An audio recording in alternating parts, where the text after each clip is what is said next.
Bismillahirrahmanirrahim. Assalamualaikum warahmatullahi wabarakatuh. Bismillah, alhamdulillah, wassalatu wassalamu ala habibillah Sayyidina Muhammad ibn Abdillah wa ala alihi wa sahbihi wa mawalah. Subhanaka la ilma lana illa ma 'allamtana innaka antal alimul hakim. Wa la hawla wa la quwwata إلا بالله العلي العظيم. اللهم رب اشرح لنا صدورنا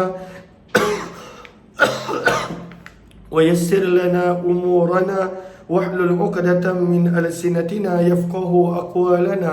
اللهم فقهنا في الدين وعلمنا التأويل برحمتك يا رب العالمين والحمد لله رب العالمين. Alhamdulillah, alhamdulillah, syukur kepada Allah Subhanahu wa taala kita bertemu kembali dalam pembacaan kitab hadis sahih Imam Muslim rahimahullahu taala. Mudah-mudahan adanya manfaat kebaikan, adanya ibrah dan pengajaran, adanya keberkatan yang boleh kita dapat daripada sabdaan junjungan mulia baginda Rasul sallallahu alaihi wasallam. Ahlan kepada Fatimah Samsuddin Adlin Maira, Ayu Hafiz Jalilah Baka, kemudian Haifa, Fatimah Az-Zahra dan juga semua sahabat-sahabat yang lain. Mohon jasa baik untuk bantu share, bantu untuk kongsi, bantu untuk sebar luas. Mudah-mudahan lebih ramai yang beroleh manfaat insya-Allah. Kita dah tiba pada riwayat yang ke-1108. Riwayat yang ke-1108 daripada muka surat 399 masih lagi berkenaan tentang tajuk Al-i'tidalu fis sujud. Sujudlah dengan sempurna, dan kemudian berkenaan tentang di mana nak meletak tangan dan juga menjarakkan siku daripada bahagian tepi badan. Maka riwayat yang ke-1108, وبه إليه قال حدثنا يحيى بن يحيى وابن أبي عمر قال جميعا عن سفيان قال يحيى أخبرنا سفيان بن عيينة عن عبيد الله بن عبد الله بن الأصم عن عمه يزيد بن الأصم عن ميمونة رضي الله عنها قالت daripada Ummul Mukminin Maimunah radhiyallahu taala anha bahawa beliau berkata, kana Nabi adalah Nabi sallallahu alaihi wasallam idza sajada, apabila baginda Nabi sallallahu alaihi wasallam sujud, law sya'at bahmatun an tamurra, sekiranya seekor anak kambing ingin untuk melewati, baina yadayhi, di antara kedua tangan baginda, lamarrat, maka boleh untuk melewati. Nak gambarkan pada waktu itu posisi kedudukan tangan baginda yang jauh daripada daripada bahagian tepi badan baginda, sehingga kalaulah anak kambing ingin untuk melewati, maka pada waktu itu boleh untuk melewati di antara kedua tangan baginda sallallahu alaihi wasallam. Riwayat yang ke-1109, wa bi ilahi qala hadatsana Ishaq bin Ibrahim al-Hanzali qala akhbarana Marwan bin Muawiyah al-Fazari qala hadatsana Ubaidullah bin Abdullah bin al-Asam an Yazid bin al-Asam annahu akhbarahu an Maimunah, daripada Ummul Mukminin Maimunah radhiyallahu taala anha, zaujin Nabi, isteri baginda Nabi sallallahu alaihi wasallam, beliau berkata, kana Rasulullah, adalah baginda Nabi sallallahu alaihi wasallam, idza sajada, apabila sujud, khawwa, maka akan menjauhkan, maka baginda akan menjauhkan, biyadai, dengan kedua tangan baginda. Ta'ni, yang dimaksudkan oleh Maimunah adalah jannaha, baginda akan merenggangkan di antara kedua tangan baginda, hatta yura, sehingga kelihatan, wada'u ibtaihi, keputihan kedua ketiak Nabi sallallahu alaihi wasallam, min wara'i, daripada arah belakang. Wa idza qa'ada, dan apabila baginda duduk, itma'anna ala fakhidhihi al-yusra, baginda duduk dengan tenang di atas paha kiri baginda. Bermaksud Nabi sallallahu alaihi wasallam duduk pada kebanyakan waktu dalam keadaan posisi tahiyat awal, iaitu dalam keadaan duduk iftirash. Allahumma salli ala Sayyidina Muhammad. Lalu apakah maksud duduk di sini? Baris yang kedua daripada penghujung tajuk, kata Imam Nawawi, yakni idza qada, apabila baginda duduk di antara dua sujud, au fit tasyahudil awal, ataupun pada tasyahud awal, maka baginda Nabi sallallahu alaihi wasallam akan duduk dalam keadaan posisi tahiyat awal. Wa ammal qu'ud fi tasyahud al-akhir, dan dalam riwayat yang lain ketika mana Nabi duduk tasyahud akhir, tahiyat akhir, fasunnah, maka sunnah cara duduk pada waktu itu adalah at-tawarruk. Kalaulah duduk tahiyat awal dalam hadis disebut sebagai iftirash, dan duduk tahiyat akhir disebut sebagai at-tawarruk, seperti mana yang diriwayatkan oleh Imam Bukhari dalam sahihnya daripada riwayat Abu Humaid As-Sa'idi radhiyallahu ta'ala anhum. Allahumma salli ala Sayyidina Muhammad. Riwayat 1110. Wa bi ilaihi qala hadatsana Abu Bakr ibn Abi Shaybah wa Amr an-Naqid wa Zuhair ibn Harb wa Ishaq ibn Ibrahim wal lafdh li Amr. Qala Ishaq akhbarana wa qala al-akharun hadatsana Waki' qala hadatsana Ja'far ibn Burqan an Yazid ibn al-Asam an Maimunah, daripada Ummul Mukminin Maimunah binti al-Harith, isteri Nabi sallallahu alaihi wasallam, beliau berkata, kana Rasulullah, adalah baginda Nabi sallallahu alaihi wasallam, idza sajada, apabila baginda sujud, Jafa, baginda akan menjauhkan kedua tangan baginda. Baginda akan menjarakkan kedua tangan baginda daripada bahagian tepi badan baginda. Hatta yara, sehingga kelihatan, man khalfahu, orang yang berada di belakang baginda, wadah ibtaihi, keputihan kedua ketiak baginda. Nak menggambarkan pada waktu itu Nabi menjarakkan kedua tangan baginda daripada tubuh badan baginda. Qala Waki' ta'ni bayadahuma, maksud al-wadah adalah keputihan. Bab yang ke-45, di mana Imam Muslim mengumpulkan hadis-hadis yang yajma'u sifatas salah, menghimpunkan cara solat Nabi sallallahu alaihi wasallam, wa ma yuftatahu bih, dengan apa baginda memulakan solat, wa yuhtatamu bih, dengan apa baginda mengakhiri solat. Maka nanti kita lihat Nabi memulakan solat dengan takbir dan Nabi mengakhirkan solat dengan ucapan Assalamualaikum. Wasifatul ruku', gambaran keadaan ruku', wal i'tidal, was sujud, wal i'tidal, wat tasyahud, dan juga tasyahud setelah setiap 2 rakaat daripada solat yang ada 4 rakaat. Wasifatul julus, dan keadaan duduk di antara 2 sujud, dan juga duduk pada tasyahud awal, tahiyat awal. Riwayat 1111. Wa bi ilaihi qala hadatsana Muhammad bin Abdullah bin Numair qala hadatsana Abu Khalid yani al-Ahmar an Husain al-Muallim tahwil. Wa bi ilaihi qala hadatsana Ishaq bin Ibrahim wal lafdh lahu qala akhbarana Isa bin Yunus qala hadatsana Husain al-Muallim an Budayl bin Maisarah an Abil Jawza an Aisyah, daripada Ummul Mukminin Aisyah radhiyallahu anha, beliau berkata, kana Rasulullah, adalah Nabi sallallahu alaihi wasallam, yastaftihu, baginda memulakan salat bitakbir, dengan ucapan takbir Allahu Akbar. Maka daripada sini pada baris Allahumma salli ala Sayyidina Muhammad, pada baris yang kedua 467, maka kata Imam Nawawi, amma ahkamul bab faqawluha kana yaftatihu as-salah bitakbir fihi ithbatu at-takbir fi awal as-salah, bahawa permulaan salat hanya bermula dengan ucapan takbir Allahu Akbar, wa annahu yata'ayyanu bilafzi takbir, dan mesti kena lafazkan pada waktu itu ucapan Allahu Akbar. Maka Nabi memulakan salat dengan ucapan Allahu Akbar. Adapun raf'ul yadain, mengangkat kedua tangan, hukumnya adalah sunnah. Yang rukun, yang dituntut untuk memulakan solat takbiratul ihram adalah ucapan Allahu Akbar, berdasarkan hadis yang kita baca tadi. Baginda yastaftihu salah, memulakan solat bitakbir dengan ucapan Allahu Akbar. Wal qiraah, dan baginda membaca Alhamdulillahi Rabbil Alamin, baginda membaca suratul Fatihah. Maka daripada sini juga menjadi dalil bahawa suratul Fatihah dibaca pada setiap rakaat daripada rakaat salat. Wa kana idza raka'a, dan adalah apabila baginda rukuk, lam yushkhis ra'sah, baginda tidak mengangkat kepala, walam yusawwibuhu, dan baginda tidak terlalu menundukkan kepala. Maka baginda bila rukuk, tak adalah dalam keadaan rukuk kepala terangkat, tak adalah dalam keadaan rukuk kepala terlalu ke bawah, tetapi pada waktu itu pertengahan. Sebab itu maksud lam yusawwibhu pada baris yang keempat, ay lam yukhfidhu khafdan baligha, tidaklah terlalu merendahkan, menundukkan kepala.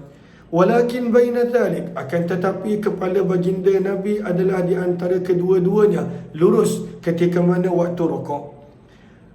Allahumma salli ala habibina, kata Aisyah radhiyallahu taala anha, wa kana idza rafa'a ra'sah, apabila baginda mengangkat kepala baginda daripada rukuk, lam yasjud, baginda tidak akan bersujud hatta yastawiya qa'imah, sehingga lurus dalam keadaan berdiri, i'tidal. Nabi tak ada bangun daripada rukuk, sami Allahu liman hamidah, Allahu akbar, tak ada. Nabi akan yastawi qa'imah, pada waktu i'tidal Nabi akan berdiri lurus terlebih dahulu.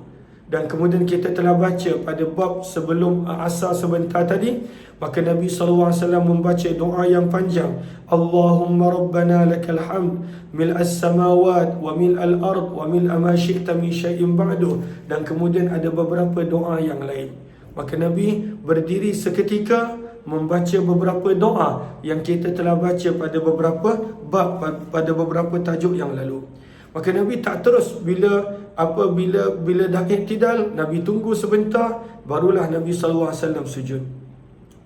Wa kana idza rafa'a, dan adalah apabila baginda mengangkat kepala baginda daripada sujud, lam yasjud, baginda tidak akan terus sujud yang berikutnya hatta yastawiya jalisa, sehingga baginda duduk dalam keadaan lurus. Maksudnya adanya tamakninah, adanya bacaan di antara dua sujud baginda Nabi sallallahu alaihi wasallam.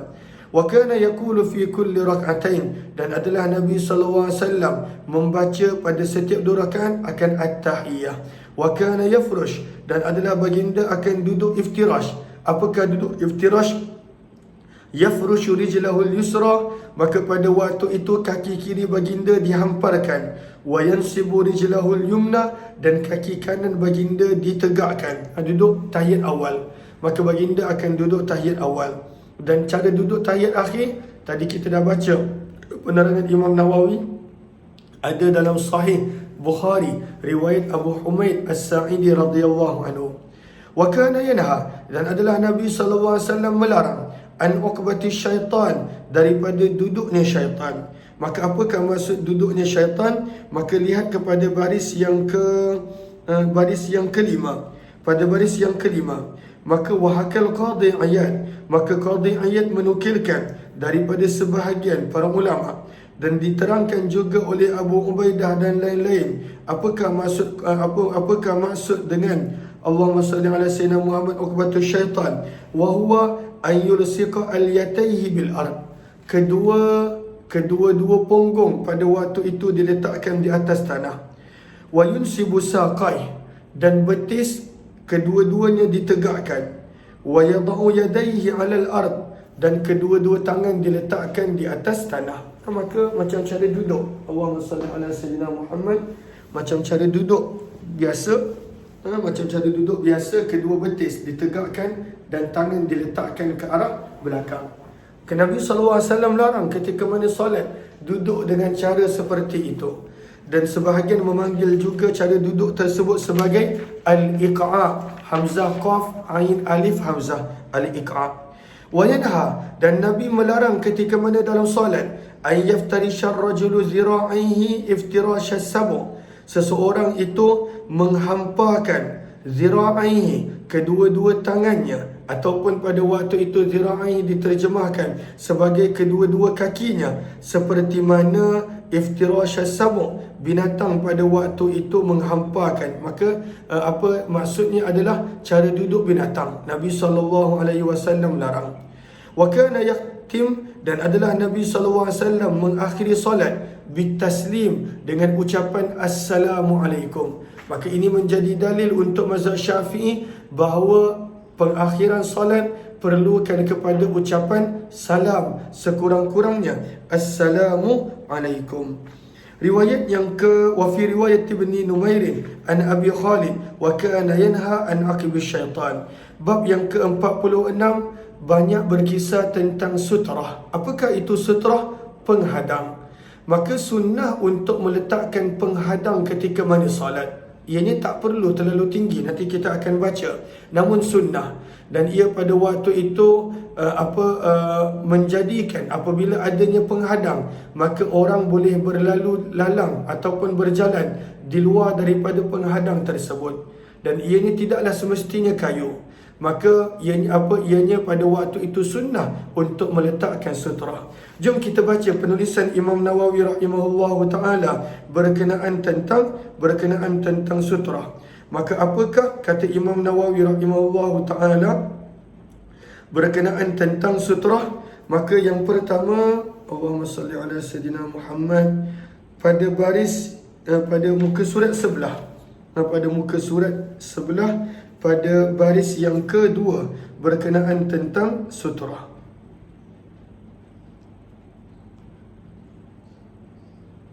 Okey.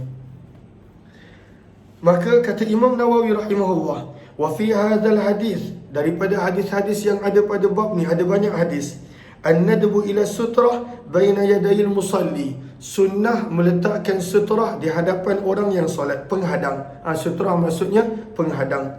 Wa bayanu anna aqalla sutrah, dan daripada hadis juga kita belajar bila Nabi berulang kali sebut perkataan mukhiratir rahil, maka sekurang-kurang sutrah adalah kadar mukhiratir rahal. Maka apakah mukhiratir rahal? Mukhiratir rahal adalah pada zaman dulu bila orang menaiki unta, maka mereka ada tempat duduk untuk diletakkan di atas unta. Maka mukharah adalah kayu pada bahagian tempat duduk yang belakang, lalu boleh disandar pada kayu tersebut. Dan kayu tersebut tidaklah terlalu tinggi dan ianya memanjang, dan ianya sedikit tebal kayu tersebut. Maka Nabi kata mukhiratul rahal, kayu yang berada pada tempat duduk belakang unta, maka itu boleh dijadikan sutrah. Wa hiya qadrun, dan kadarnya adalah nahwu thulusai zira', kadar 2/3 zira' tinggi. Maka zira' adalah satu hasta. 2/3 hasta. Contohnya kadar ni, daripada sini, ini adalah satu hasta. Maka daripada sini sampai sini, maka ini dah cukup sebagai sutrah. Ianya taklah perlu terlalu tinggi, dan ini tak boleh pula terlalu rendah. Kadar 2/3 hasta sebenarnya dah cukup untuk dijadikan sutrah. Sebab itulah yang Nabi SAW sebutkan mukhiratul rahal. Maka kadar 2/3 hasta dah cukup untuk sutrah. Dan adakah mesti kena kayu? Wa yahsulu bi ayyi shay'in aqamahu baina yadayhi hakadha. Kata Imam Nawawi, menurut para ulama, sebab Nabi hanya sebut perumpamaan. Kalau kita baca dalam hadis, Nabi sebut riwayat 1114 Sahih Muslim, Nabi menyebut mithlu mukhiratir rahal, seumpama. Maka daripada situ menjadi dalil bahawa apa-apa benda yang mempunyai ketinggian kadar 2/3 hasta boleh dijadikan sutrah. Sebab itu kalaulah diletakkan contohnya kipas di depan imam, diletakkan kipas, maka itu boleh. Ada sebahagian orang kadang-kadang disangka tak boleh letak apa-apa, seolah-olah menyembah kipas. Ada yang sangka begitu, ini menyembah kipas, kenapa kipas diletakkan di depan imam? Sebenarnya itu niat dia adalah sutrah. Imam niatkan sutrah. Sebab ianya boleh letak apa-apa, boleh letak kipas, boleh letak pada waktu itu kalaulah ada speaker, maka tak dikira menyembah. Itu sebenarnya adalah sutrah, yang mana banyak hadis yang kita akan baca tentang sunnahnya meletakkan sutrah. Cuma di negara kita benda tu tak biasa. Maka pada waktu itu kita menganggap kalaulah ada sesuatu di depan orang yang solat, dia menyembah benda tersebut. Padahal sebenarnya kata Imam Nawawi, boleh letak apa-apa yang kadar ketinggiannya 2/3 hasta dan diniatkan sebagai sutrah. Maka orang yang lalu lalang pada waktu itu boleh untuk lalu lalang. Dan kalau tak ada sutrah, tak ada penghadang, kalaulah ada orang lalu lalang di depan kita, sebahagian para ulama menyebut kita tak berhak nak menghalang dia. Sebab kita yang tak letak penghadang, kita yang tidak letak sutrah. Kata Imam Nawawi, wa syarrata Malik, Imam Malik meletakkan syarat kadar ketebalannya mestilah seperti panah. Berkata para ulama, wal hikmatu fi sutrah, apakah hikmah dengan Nabi menyuruh untuk solat menghadap ke arah sutrah? Kaful basar, dan hikmahnya adalah supaya orang yang solat pada waktu itu menjaga pandangannya. Amma wara'aha, agar pandangan matanya jangan melebihi daripada sutrah tersebut. Itu satu. Wa man umayyajtazu biqurbih, dan apabila diletakkan sutrah, maka orang tersebut berhak untuk menghalang sesiapa yang nak lalu lalang di antaranya dengan sutrah tersebut. Itu yang kedua. Allahumma salli ala Sayyidina Muhammad. Kemudian pada baris bawahnya, Allahumma salli ala Sayyidina Muhammad. Okey. Maka di manakah pada waktu itu nak diletakkan sutrah? Maka pandangan yang pertama, faqila yakunu maqusan ka hayatil mihrab. Maka sutrah itu ada yang mengatakan perlu dibuat dalam bentuk mihrab. Wakila qa'iman baina yadayil musalli ila al-qiblah. Maka sutrah diletakkan di hadapan orang yang sedang solat, di antara dia dengan kiblah. Wakila min jihati yaminih ila shimalih. Ada mengatakan sutrah tadi letakkan sedikit ke arah kanan ataupun ke arah kiri orang yang sedang solat. Dan juga pada waktu itu beberapa pandangan yang lain. Kemudian berkenaan tentang Allahumma salli ala Sayyidina Muhammad, baris yang kedua, 4, 6, baris yang ke-6. Maka dalam mazhab Syafi'i, seseorang itu dia tak boleh terlalu jauh daripada sutrah, daripada penghadang. Yang bagi lahu an yadnuwa minas sutrah. Selayaknya seseorang yang dah ada sutrah penghadang, hendaklah dia solat dekat dengan sutrah.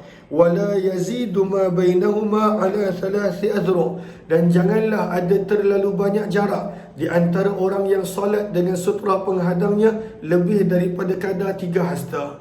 Kalaulah lebih daripada kadar 3 hasta, maka itu tak dikira sebagai penghadang, tak dikira sebagai sutrah menurut para ulama rahimahullahu ta'ala. Sebentar. Okey, kemudian pada baris bawah dia, falau lam yakun sutrah atau taba'un. Kalaulah seseorang itu dia tidak ada sutrah, tak ada penghadang, dia solat tak ada penghadang, ataupun pada waktu itu dia ada penghadang tapi jauh lebih daripada 3 hasta, maka kata para ulama rahimahullahu ta'ala, wal asah annahu laysa lahu li taksirih, dia tak boleh nak menghalang kalau orang lalu lalang depan dia. Dia tak boleh nak letak tangan, kerana pada waktu itu dia yang tidak meletakkan sutrah penghadang di antara dia dengan kiblat. Maka kalaulah pada waktu itu ada orang nak lalu dia, dia tak boleh nak halang, sebab dia tidak meletakkan sutrah di hadapannya menurut mazhab Imam Syafi'i rahimahullahu ta'ala. Riwayat yang ke 1112. Wabi ilayya qala hadatsana Yahya ibn Yahya wa Qutaybah ibn Sa'id wa Abu Bakr ibn Abi Shaybah qala Yahya akhbarana wa qala al-akharani hadatsana Abu al-Awas an Simak Musa bin Talha nabihi qala qala Rasulullah, daripada Musa bin Talha, daripada ayahnya Talha bin Ubaidillah radhiyallahu anhu, beliau berkata, Nabi sallallahu alaihi wasallam bersabda, idza wada'a ahadukum, apabila salah seorang daripada kamu meletakkan baina yadayhi, di hadapannya, mithla, seumpama, maksudnya apa-apa yang seumpama, mukhiratir rahal, kayu tempat duduk pada unta. Orang dulu kalaulah mereka duduk di atas unta, dia ada kayu depan dan belakang, maka Nabi sebut mukhiratir rahal, kayu belakang pada tempat duduk yang ada pada unta. Maka kayu tu tak tinggi, lebih kurang 2/3 hasta. Wala yubali, lalu dia tidak perlu risau, man marra, sesiapa pun yang melewati, wara adzalika, belakang daripada kayu tadi. Maka bila kita dah ada sutrah, kalaulah ada orang lalu lalang di hadapan daripada sutrah, maka tak perlu risau. Maka itu tidak menjadikan mereka berdosa, dan kita tak perlu nak menghalang, sebab dah adanya sutrah, adanya penghadang. Riwayat 1113 lebih kurang sama.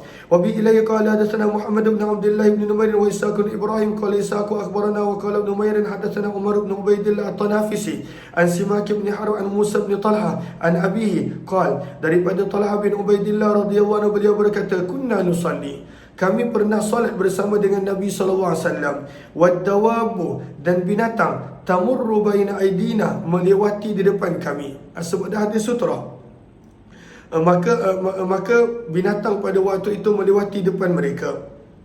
Maka kami maklumkan kepada Nabi SAW perkara tersebut. Maka baginda bersabda, mislu mukhiratir rahal, letakkanlah seumpama kayu tempat duduk yang diletakkan di belakang unta, takunu baina yaday ahadikum, di hadapan salah seorang daripada kamu, thumma la yadurruh, kemudian tidak mendatangkan mudarat apa jua yang melintasi di depannya.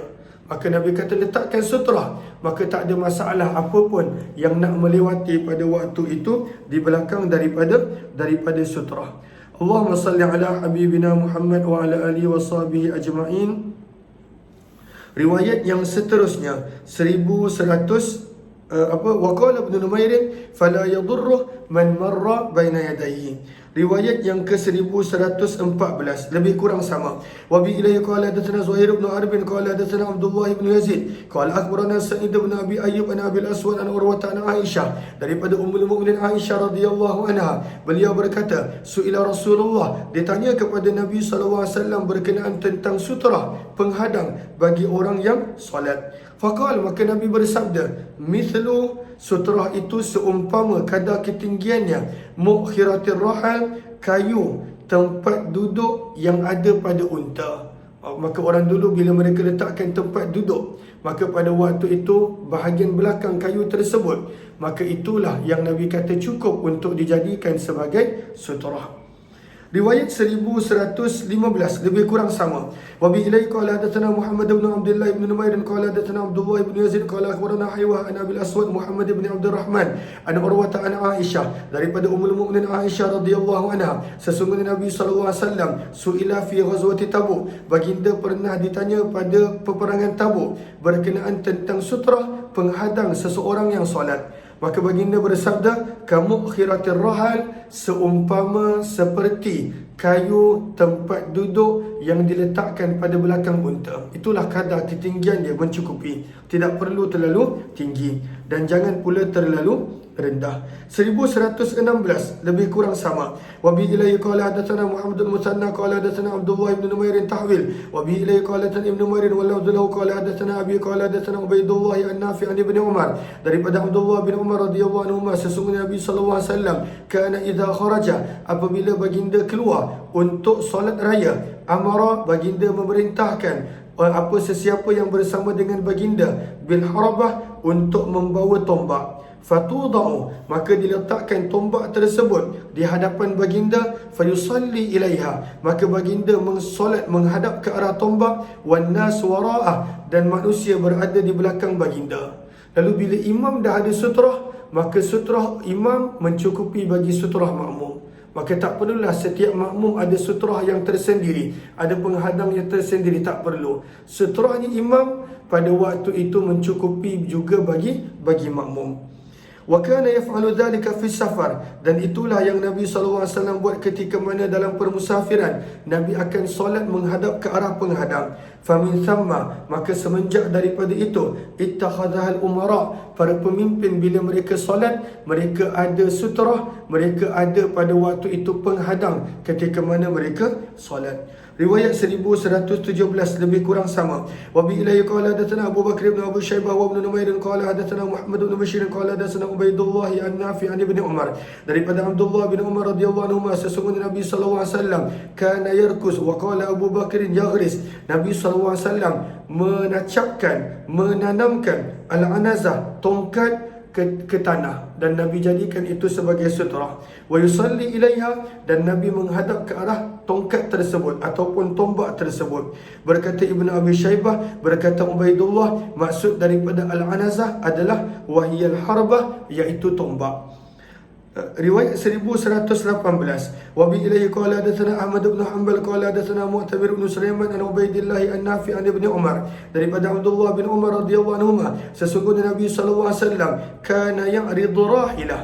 Lalu kadang-kala bila tak ada sutrah, maka kadang-kala Nabi pernah menjadikan pada waktu itu kenderaan, binatang tunggangan sebagai sutrah. Maka boleh juga, kalaulah kita solat tepi jalan, maka jadikan kereta sebagai penghadang, sebagai sutrah. Batu, pokok, sebagainya pada waktu itu sebagai penghadang. Lalu itu pentingnya kita mengamalkan sunnah ini. Kalaulah tidak, orang yang tak tahu dia rasa kenapa sembah pokok? Itu bukan sembah pokok. Itu menjadikan adanya sutrah, adanya penghadang, supaya kalaulah apa-apa yang lalu pada waktu itu tidak akan mengganggu dan pada waktu itu merosakkan solat kita. Maka Nabi SAW pernah menjadikan sebagai penghadang rahilatan, tunggangan baginda, wa yusalli ilaiha, dan Nabi menghadap ke arahnya. Riwayat 1119, wa bi ilaihi qala hadatsana Abu Bakar bin Abi Syaibah wa Numair qala hadatsana Abu Khalid al-Ahmar an Ubaidillah an-Nafi' an Ibnu Umar, daripada Abdullah bin Umar, sesungguhnya Nabi SAW pernah salat menghadap ke arah binatang baginda. Berkata Ibnu Numair, inna Nabi SAW salla ila ba'ir, baginda pernah salat menghadap ke arah unta, dan Nabi jadikan unta tersebut sebagai sutrah. InsyaAllah kita berhenti di sini. Kita akan sambung, InsyaAllah harapnya dapat sebelum subuh esok jam 5.15 untuk sesi yang seterusnya. Wabillahi taufiq wal hidayah. Assalamualaikum warahmatullahi wabarakatuh. Jazakumullah khairan.